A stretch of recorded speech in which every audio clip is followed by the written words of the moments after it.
and I still cannot believe I'm about to be a mom. Do not take my baby out that room. Go Brian, go baby.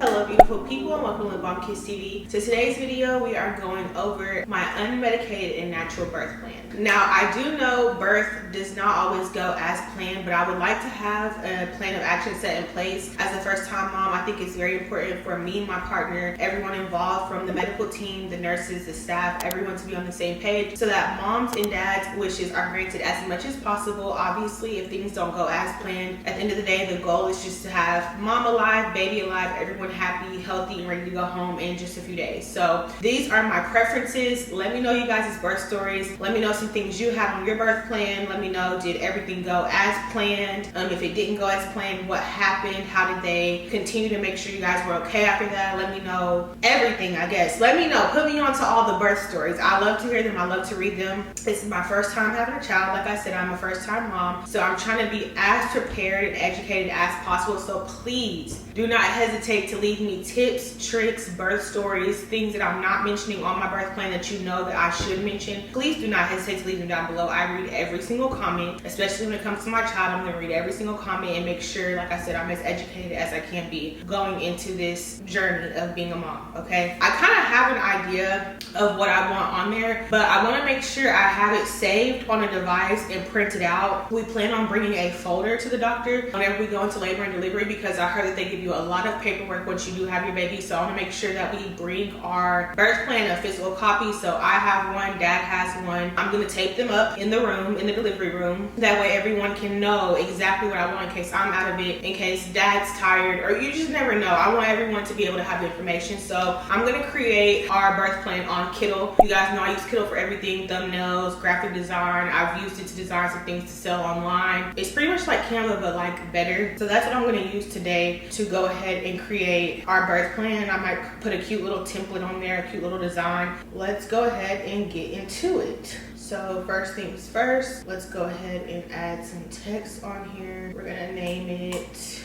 Brian Jr. Birth Plan. After I chose my title, I'm just going to copy and paste my birth plan from my notes app on my phone. Once we have the text laid out perfectly, we can dive into each of these preferences.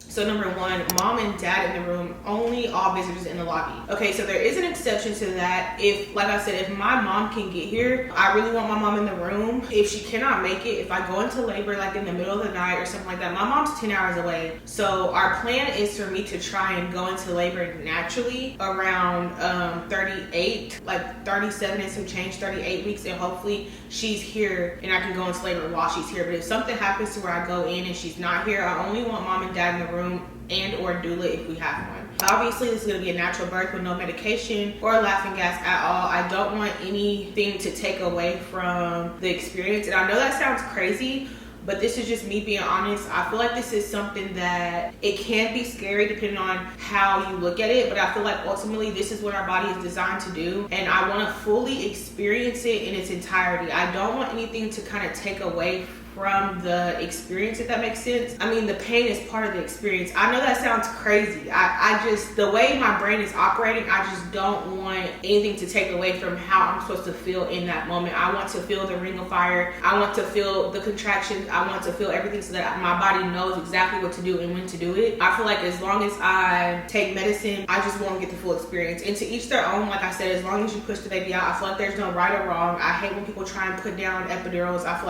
like I said, there's no right or wrong way. As long as you get your baby here, you got C-section, you got medicated, you got unmedicated. There's no right or wrong way. I feel like it's just personal preference, but yeah, no medicine. I want to labor down on all fours or whatever is most comfortable at the time. And the reason I say that is because throughout this pregnancy, whenever I feel discomfort, whenever I get on all fours, when I get on my knees and hands and I kind of like hunch over like this, all my pain goes away or my discomfort goes away. So it's pretty much since the first trimester, I've felt like from what I've experienced so far, far, that would probably be my most comfortable position. Now, I am 21 weeks right now, so I don't know exactly how big I'm gonna be and if I will still feel like that's comfortable at the time of like, you know, delivery. But as of now, I'm gonna labor down on all fours and push whenever I feel the need to push versus them making me push at certain times. I do want to limit exams simply because I feel like there ain't no telling how I'm gonna be feeling when this is going on, but I know me, and I know I don't like to be around too many people when I'm tired. I don't like to be bothered,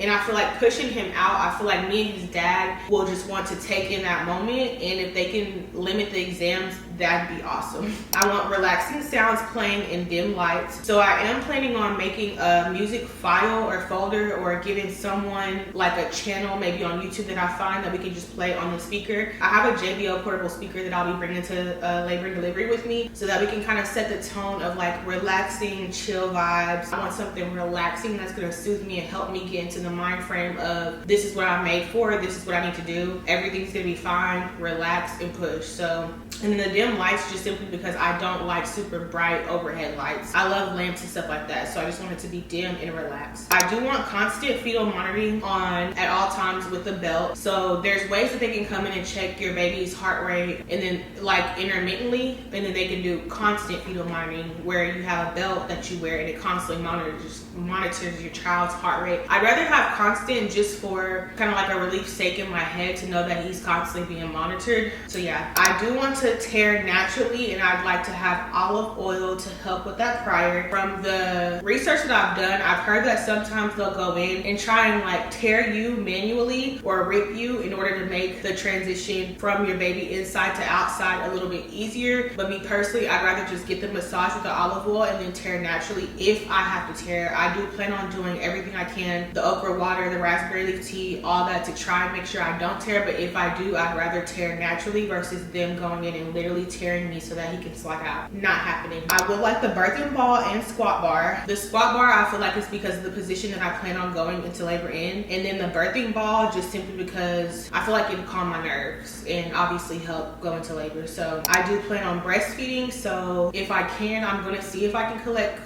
colostrum around 35 weeks if I can, so that I have somewhat of a stash prior to him being here. If they don't approve me to collect the colostrum, I'm just going to try and make sure I make like some lactating snacks to pack with me and be eating them up until that point so that hopefully I can feed him whenever he gets here. I know that some moms struggle with being able to feed the baby immediately and they freak out and they have to do formula or whatever, maybe for like a few days until their supply comes in. Let me know if you guys have any tips and tricks for supply or like how that went for y'all. I'm already leaking like clear stuff. They said it's normal, it's from the hormonal change. So hopefully I don't have trouble with that, but if I do, I'm just letting it be known that breastfeeding is my preference. So before they pull my son out and hurry up and fix him a bottle, I'd rather just immediately latch in the golden hour. I do want to be saline locked. That's something else that's on there, saline locked. And the reason I say saline locked is because I feel like I might want to get up and walk around and move around and do breathing exercises with his dad, and I don't want to be constricted to like the whole saline setup. I'd rather just be saline locked so I can still be mobile. I'd also like to be able to get in the shower and or tub. I don't know if they're gonna have a tub. I do plan on touring the hospital prior to delivery to kind of know what the setup is gonna be, but I do love water. I love the shower, I love the pool, I love the tub, I love being able to sit and soak. I love all that, so if I could have that as an option throughout the process, that's preferred. And then clustered care and D&D sign when things aren't needed for easier rest. So I feel like that's self-explanatory. So clustered care, if you don't know, is just when they handle as much as they can at once, whether it's 2 or 3 people coming in at one time doing all their stuff versus one person coming in and out, in and out, in and out, in and out. They cluster it so that you can rest in longer periods in between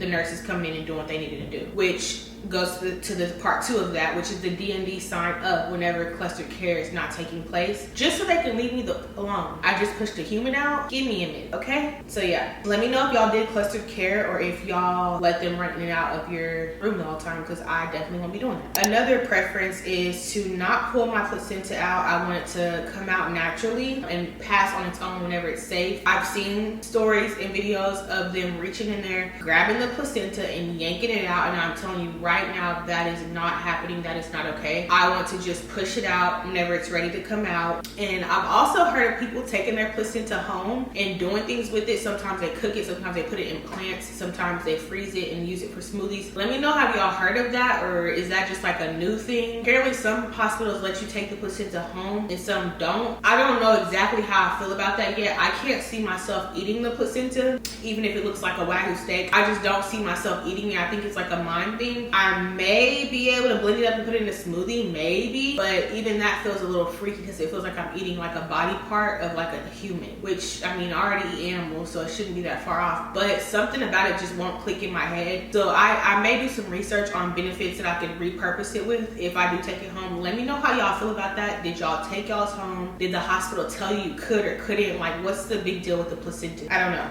And then also, I would prefer them don't cut the cord until it's white or when blood pumping is 100% complete. And the reason I say that is the placenta is what's giving my son his nutrients, and I feel like you're putting my child at risk by cutting the cord before it's done pumping the nutrients into his body prematurely. When you do that, I feel like there's just too many risks associated with that. So I want to wait until the cord is completely white and done pulsating, and then dad can cut the cord. And then my mom bought this cute little like keepsake like scrapbook type thing for the baby when he gets older. We've already started filling it out, so cute. But I want his footprint put into that book because there's a specific spot for his footprint in there, for his first footprint to go in there. So I want to make sure that we pack that in the labor and delivery room. And then for aftercare, I want to make sure I have a lot of tea, soup, and electrolytes after birth, because the main thing that I'm gathering from like the research and the videos that I've seen is that birth takes so much energy out of you. You will feel very like depleted and just like you have no energy after, from what I've heard. Now, of course, your adrenaline's going to be going a little bit because you just had a baby, but once that adrenaline dies down, you will feel very dehydrated, very tired, and you know, it just takes literally all of your energy to push them out. So I feel like having tea, soup, electrolytes, and things like that will really help me. Now, don't get me wrong, I do want a burger afterwards, but for the majority of my meals after birth, I'm going to make sure that I prep freezer packed meals, get back home, and then while we're in the hospital, if I have to stay for like 3 or 4 days after that initial meal, that craving, that burger, I want teas, electrolytes, lemon water, soups, things like that to try and put the nutrients back in my body and to make sure that I'm all hydrated and energized and ready to take baby home and tackle motherhood. So that is what is on our birth plan so far. Let me know how you guys did. Did you do, you know, natural birth? Did you have the epidural? One thing that was supposed to be on here that's not is right here. It's supposed to say last call epi. So even though I'm going natural and unmedicated, I would like to know when the last call for my epidural is. That is one thing that was supposed to be on here that's not.